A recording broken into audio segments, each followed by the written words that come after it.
Next, we'll get started with questions. Evan Bland. Hey, well, uh, I'm just kind of curious, just real generally speaking, what's something about this team that you still have yet to learn, or that we still have yet to learn halfway through this season? Wow, that's a good a stumper right there. I don't know. I don't something that you haven't learned.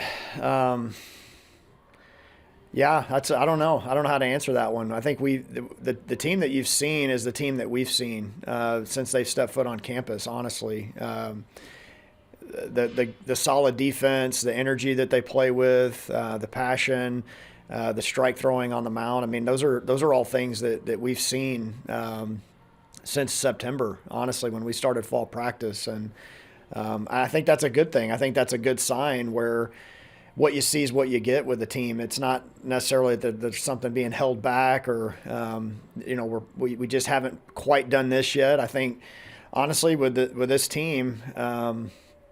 They just show up every day and they're the same. They're the same team. So I think that's a good quality to have, to be consistent. We've had the same starting rotation all year. Those are guys that we thought would probably be in our rotation. The guys have stepped up in the bullpen are guys that we thought would be pretty good bullpen arms for us. And like I said, now we've kind of settled on the top six in the order for the most part. Again, you kind of hope to have that type of consistency with a team where you don't necessarily say, man, just wait until this starts happening. I think with this group, they've been the same team ever since we started back in September. Now, certainly we've gotten better in some areas, and we've come a long way in others, but again, I think it's just a consistent group of guys that show up ready to compete every day. How common is that in your coaching experience, that a team has been what it is from the beginning and has kind of stayed that way? Very uncommon. I mean, that's something that just never happens, honestly, where it takes guys a while to kind of get going at times, whether it be the freshmen. But honestly, with this group of freshmen that we've had that have contributed this year, they've shown the ability to do these type of things, honestly, since day one. And with our veterans, we knew what we were getting with all those guys.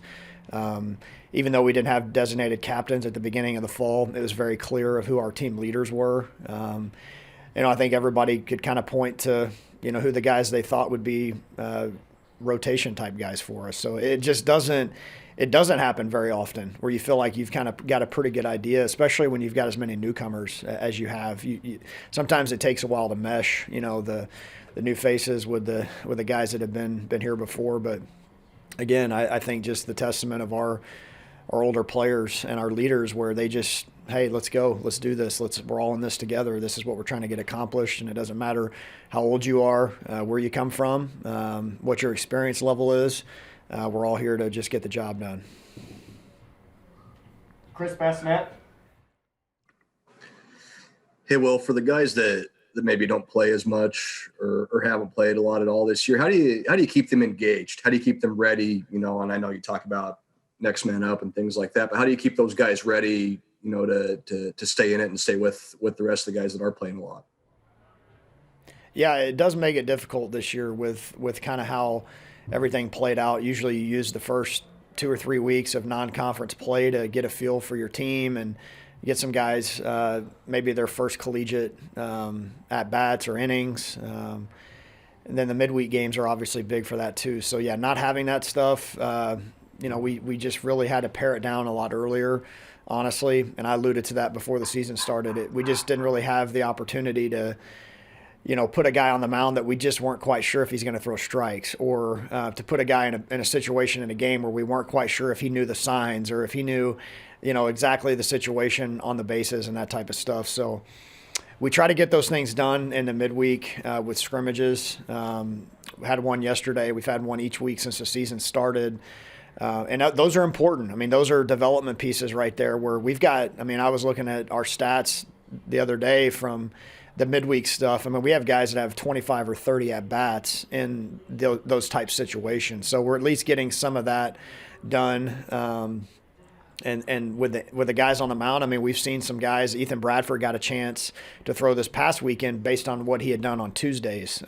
So using those chances there on the midweek, even if it's just an inter squad situation to get guys chances. But as far as keeping guys engaged, I think just having a team that is consistently winning helps a lot, honestly, just where you feel like you're just contributing in some way, shape, or form. And it could be something small, whether it be a freshman that's keeping track of the grit plays in the dugout, or it's somebody that's keeping the chart, the opponent's pitching chart in the dugout, helping the team out. It could be pitchers that are just picking up on stuff that could help the hitters. Maybe it's a tell, maybe it's something that they're just seeing from the pitcher. So again, you have a good culture of team play that breeds itself, and the guys that aren't necessarily playing still feel like they're part of it. You mentioned Ethan, and that was one of the guys I wanted to talk about. Have you been pleased with how the guys have responded when they've gotten opportunities like that, like Ethan got this last weekend?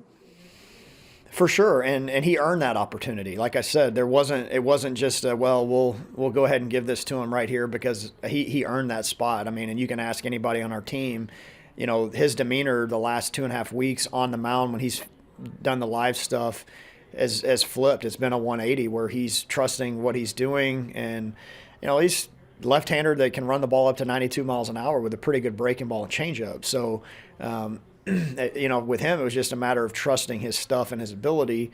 When he was able to flip that switch in practice, it was like, okay, we'll give you an opportunity in the game. And it was good to see. He walked the first guy on a 3-2 count, kind of lost him. And maybe in the past it would be, a rough outing for him. But he was able to just use that, what he had kind of learned, and his ability to change his mental mindset to get through that inning and look good doing it.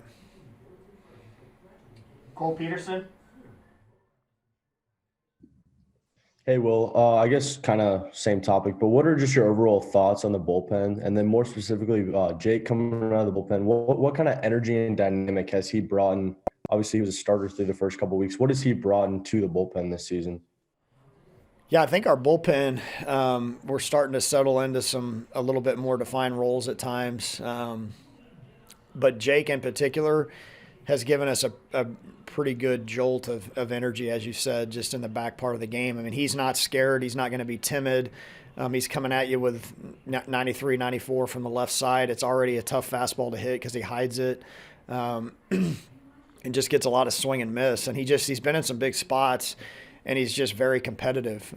Again, it just goes back to not being scared, timid, nervous, any of those things. I mean, he's just in straight compete mode when he comes out there. So he's given us, you feel like if the starter can give you a quality start, and then you hand the ball off to some of those guys out of the bullpen. I mean, Cam Wynn has done a nice job coming out and getting us off the field in a lot of spots. I mean, he's a mid-90s arm with a really good slider. Then you throw in a lefty like Buns that's, low to mid-90s.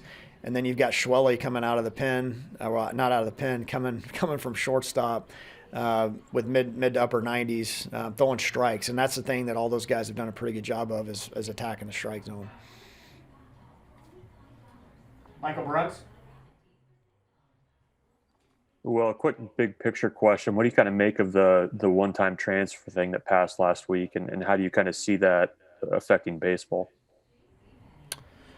Yeah, I mean, I remember the day when that was the norm in college baseball, the one-time transfer. Again, I think it just as collegiate sports become more and more like a business, it is what it is. It's not personal. I guess, guys are looking for the best situation, and you can take advantage of the transfer market at times to add experience to your roster, but I don't know. I don't think it's necessarily something that year in and year out that we're just going to you definitely are not going to build your team around it. But it's something that, we've seen it, and it's helped our team this year with guys that have really helped out of the transfer portal. So, again, I think the things you run into potentially is just you want to make sure it's done ethically when it comes to the transfers, that teams aren't tampering with other teams' players, going through back channels, other avenues to try to say, well, you thinking about, transferring for next year. So, but again, it is what it is, in this day and age of athletics, and it's fine. I mean, it's becomes a little bit more and more like a business. And if guys feel like they can better their opportunities somewhere else, I'm sure we'll be on the receiving end of that at times as well. Kind of going back to the bullpen conversation too, with Spencer, I know you guys were kind of cautious with him earlier in the year with kind of how you're using him and when. At this point in the season, I mean, is he a multiple times a weekend, multiple innings type guy now, or I guess how are you kind of approaching his use as you kind of get later in the season now? Well, we have used him a couple times now, twice on the weekend, and we've used him now multiple inning saves. I guess probably that was Sunday was at least his second. Well, maybe not even a save situation necessarily for the others, but I think he's thrown 2 innings or more now, maybe 3 times. I would have been willing to go to him in the 7th inning on Sunday if that's where the save was. And he hadn't thrown yet on the weekend, so he was still fresh. Honestly, he wants the ball in his hand with us a chance to win the game. Our team does. We feel super confident with him on the mound that he's going to get the job done, and there's zero doubt in anybody's mind that that's going to happen. So I guess to answer your question, as long as he fills up to it, we'd be willing to give him the ball as much as we can on the weekend. So if that's 3 days in a row for short stints, that's what it is. If it's 2 days of 1 inning at a time, that's what it is. But again, I think if you start to look, you get more and more information about his outings. He doesn't throw a lot of pitches. I mean, he's on attack and he throws strikes. So his 2 inning save, he threw 20 pitches and 17 strikes. That's just pretty much unheard of when it comes to college closers. So, I mean, a 40 pitch save could potentially be 3 innings. I mean, it just. He's building his arm strength up. I know he has bounced back better and better each week and feeling better and better each week after he pitches. So, again, he wants to win, and he's going to take the ball and more often than not to give us a chance to win. All right, last one for Coach Bolt, Evan Bland. Well, I'll just ask you about Michigan State. What stands out about them and what challenge is ahead for this weekend? I would say team speed stands out with them. They're not necessarily a team that's going to hit a lot of home runs. They do hit a lot of doubles, but a lot of guys that can run. They're left-handed at the plate. Guys, I mean, we're talking getting down the line with pretty plus speed, and they put the ball in play. So it's going to be a challenge for us defensively to make sure that we're on our toes. And that we're ready to field the ball and play catch at a high level. They're going to bunt at times and try to create some offense and run the bases well. And they got a good catcher. They hold runners well. Probably not going to be a lot of free bases that way. Stuff that you may not think about when it's maybe not be an error that shows up, but it's a wild pitch that gives you an extra base. They haven't done a lot of that. Their catcher has been very good at keeping balls in front of him.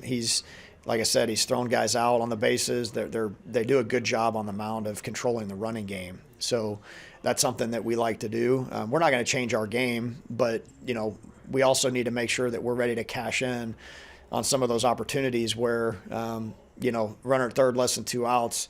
You don't have to have a hit; just put the ball in play. And they're pretty young offensively, and they've played a variety of different guys, but they've got a couple of veterans on the mound that have been really good. They've got a couple of freshmen that they've thrown in there. So, again, I say it every week, but we got to play well if we want to win. I mean, we've last weekend was true testament to that. I mean, we're in the 8th inning losing on Friday. That series can look totally different if you don't find a way to win that game. We grab that momentum late in that game, carries into the next day. You look up and you got to sweep. So we've got to play well. We've got to come out ready to compete at a high level on Friday, and then just go from there. Okay, that's it for Coach Bolt. Got Jackson Hallmark here. Just a second.